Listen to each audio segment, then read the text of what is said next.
Imagine sitting in the Oval Office at 2 a.m. The room is silent. No advisors, no cameras, just a map of the world glowing on your desk. And something feels wrong. The ice at the top of the planet is disappearing faster than anyone predicted. Shipping routes that were frozen for thousands of years are opening. Satellites are being repositioned north. Submarines are moving quietly under thinning ice. And right there, larger than Mexico, is Greenland, a massive frozen island sitting between North America, Europe, and Russia. A blind spot, a shortcut, a pressure point. So you do what great powers have always done when geography becomes inconvenient. You ask a simple question. How much? When Donald Trump suggested buying Greenland in 2019, it sounded absurd. Late-night comedians laughed. European diplomats rolled their eyes. But while everyone was distracted by the meme, they missed the signal. Trump wasn't inventing a new idea. He was reviving an old one. Because the United States has been trying to control Greenland for more than 100 years. And today, with melting ice, Chinese money, and a new Cold War forming in the Arctic, this joke is starting to look uncomfortably serious. This isn't a story about politics. It's a story about geography, fear, and power. This obsession didn't begin with social media. It began in 1946. The world had just survived World War II. Nuclear weapons existed, and American planners were already thinking about the next war. President Harry Truman quietly made an offer to Denmark, $100 million in gold bullion for Greenland. Not dollars, not bonds. Gold. Why? Because military planners had realized something terrifying. The shortest path between the United States and the Soviet Union wasn't across Europe. It was over the Arctic. Long-range bombers, and later missiles, would fly over Greenland. Whoever controlled the island controlled early warning, radar, and interception. The Joint Chiefs of Staff called Greenland indispensable.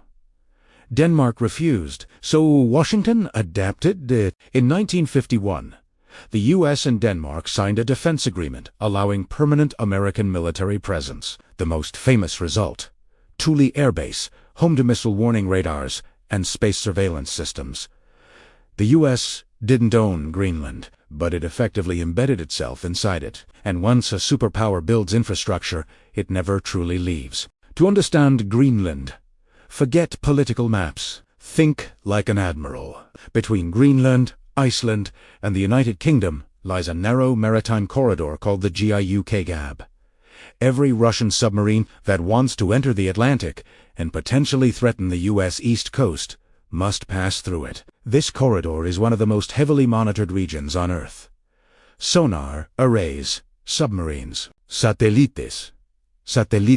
Military planners call it a choke point. Greenland forms the western wall of this gate. Lose Greenland and the gate opens wider. There's another problem. Distance. A missile launched from deep inside Russia gives U.S. defenses valuable minutes of warning. But from northern Greenland, that distance shrinks dramatically. In nuclear strategy, minutes are the difference between detection and disaster. This is why Greenland isn't just land. It's reaction time. And reaction time saves cities. Missiles aren't the only reason Greenland matters. Under the ice lies something just as powerful: rare earth elements. These minerals are essential for smartphones, wind turbines, electric vehicles, precision-guided weapons, fighter jets. Right now, China dominates global rare earth processing, controlling roughly 80 to 90% of capacity. This is a strategic nightmare for the West. If access were restricted, defense manufacturing would slow, tech production would stall, supply chains would fracture overnight. Greenland holds one of the largest undeveloped rare earth deposits on Earth.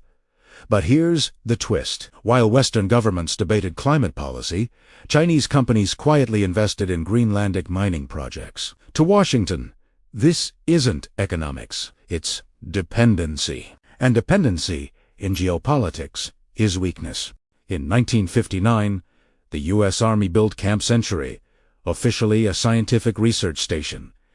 Unofficially, it was part of Project Iceworm.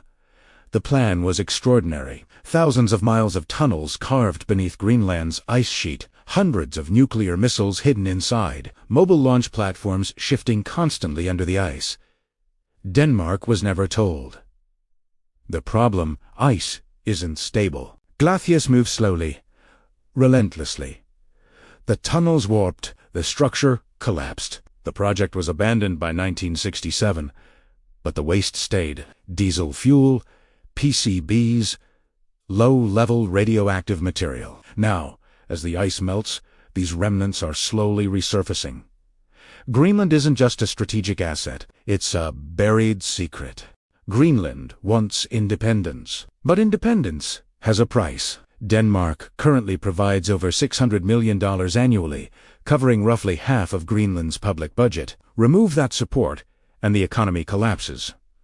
This creates a dilemma. If Greenland votes for independence, it needs a new sponsor, and sponsors don't give money without expectations. The U.S. has reopened a consulate in Nuuk, increased diplomatic engagement, expanded aid. China offers investment. Neither calls it ownership, but influence doesn't require a flag, just a checkbook. Behind every strategic map are real people. Greenland's Inuit population has endured generations of disruption. In the 1950s, children were taken from families in a failed social experiment. Cultural ties were broken.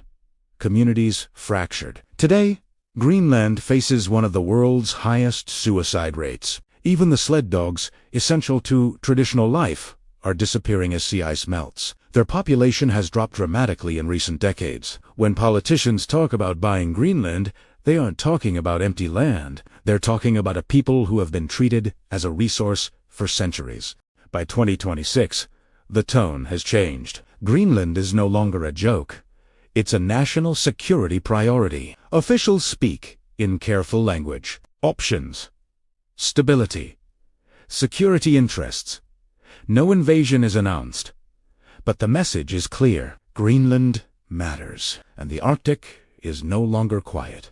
For centuries, power flowed through the Atlantic, then the Pacific. The next frontier is the North. Greenland is the cork in the bottle. Whoever controls it shapes trade routes, resource flows, and reaction times for the next century. The U.S. sees defense. China sees resources. Denmark sees responsibility, and Greenland sees the world closing in. The ice is melting, and what it's revealing isn't land. It's ambition. If the Arctic scares you, wait until you see what's happening on the moon.